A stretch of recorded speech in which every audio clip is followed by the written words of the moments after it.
If you are looking for personal finance tips that go beyond the common advice you hear all the time, you are in the right place.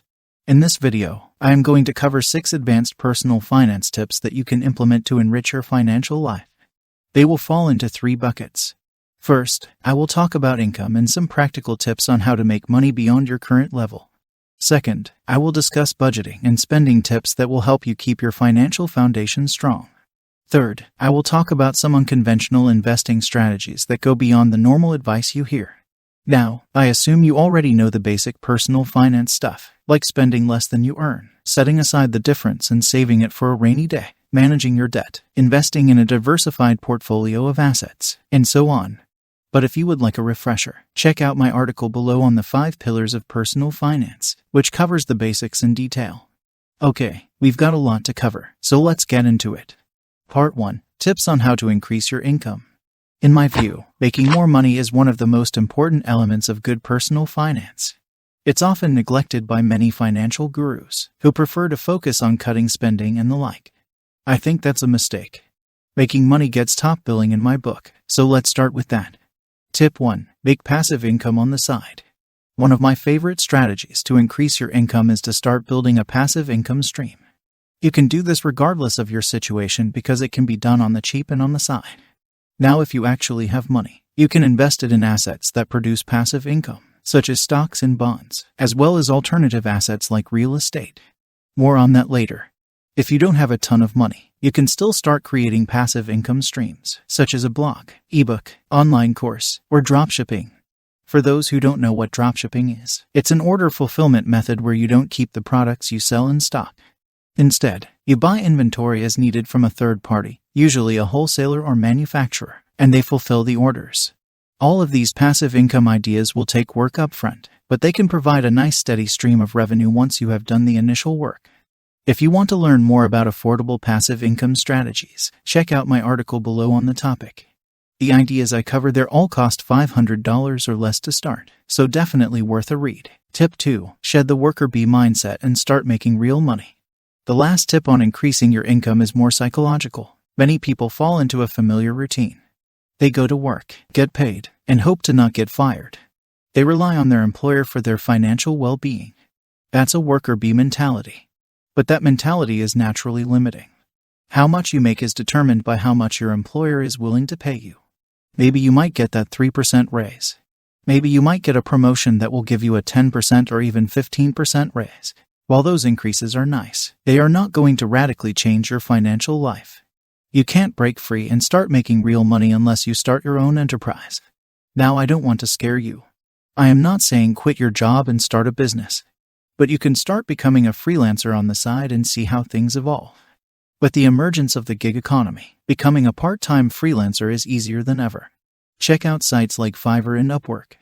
You never know how your little side gig may grow. There are plenty of people who started this way, but turned their side gig into a full-fledged business that far eclipsed what they made at their regular job. If you want a more detailed look at how to do this, check out my article below on the 12 easiest freelance jobs for beginners. If you are enjoying this video, please take a moment to hit the like and subscribe buttons. It helps a ton and really motivates me to create better and better videos. Thanks. Part 2. Tips on budgeting, saving, and spending. I hate budgeting and I hate having limits on what I can spend, but if you want to get anywhere financially, you will need some measure of discipline when it comes to reining in your expenses and saving for the future. Some basic tactics include paying yourself first, the 50-30-20 rule, and the cash envelope system. All of these tactics are fine, but we are not here for the basics. Here are a couple of advanced tips if you want to improve your financial savvy in these areas. Tip 3. Be strategic with your spending. You've probably heard of the latte factor. It's the view that if you cut out a small recurring expense like your favorite Starbucks in the morning, the savings can add up over time and make you wealthier over the long term.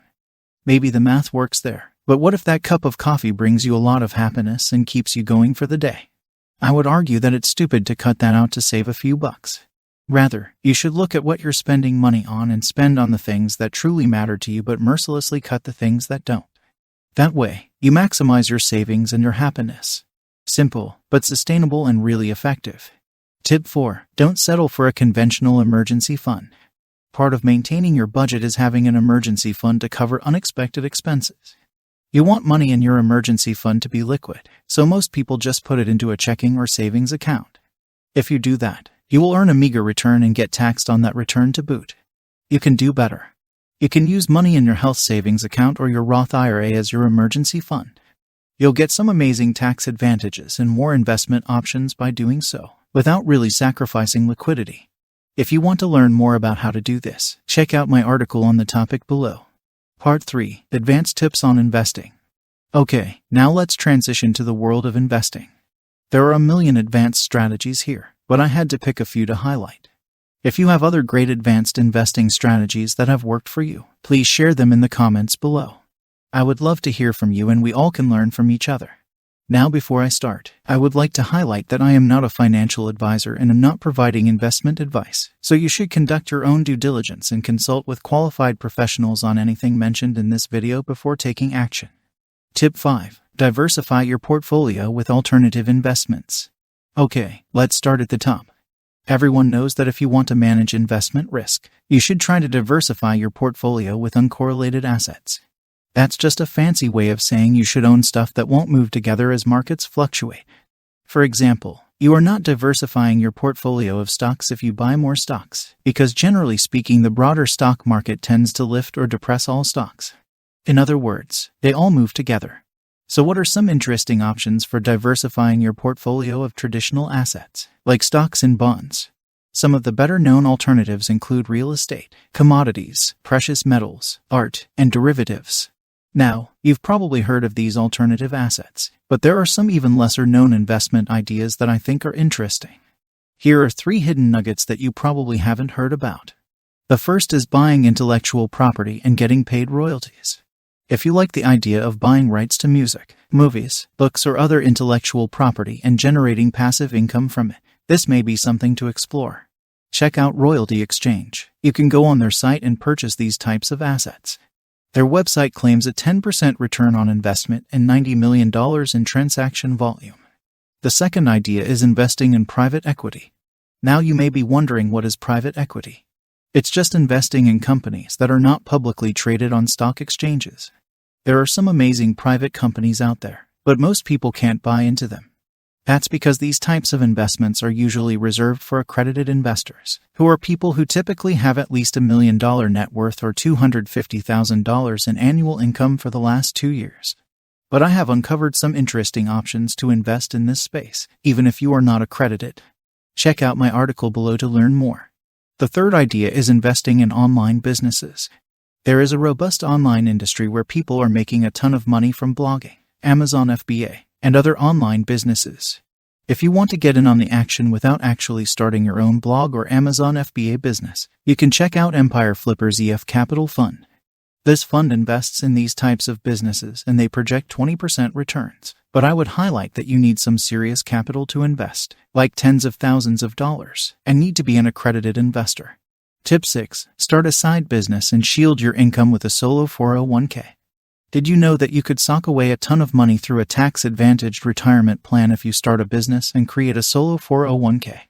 As the name implies, you have to be the sole employee of your business for this to work, although your spouse may qualify under certain conditions. This can work even if you keep your job and just start a side business, like a blog, YouTube channel, freelancing gig, and so on. So how much can you contribute to a solo 401k per year? Potentially $61,000 per year in 2022. That's a massive amount of tax-advantaged money. Now, you need to take into account any money you are contributing through your 401k already through your normal job, and you can't double dip on employee contributions. But there is a profit-sharing piece to the solo 401k that you can still access. To learn more, check out the link below to the IRS website talking about these types of plans. As with all of these types of retirement plans, they can be complex, so you want to make sure you check with your financial and tax advisor before taking action. So there you have it, 6 advanced personal finance tips that go way beyond the basics, and some resources to help you explore them. If you enjoyed this video, please consider hitting the like and subscribe buttons if you haven't done so already. It's a huge help and I really appreciate it. Thanks for watching.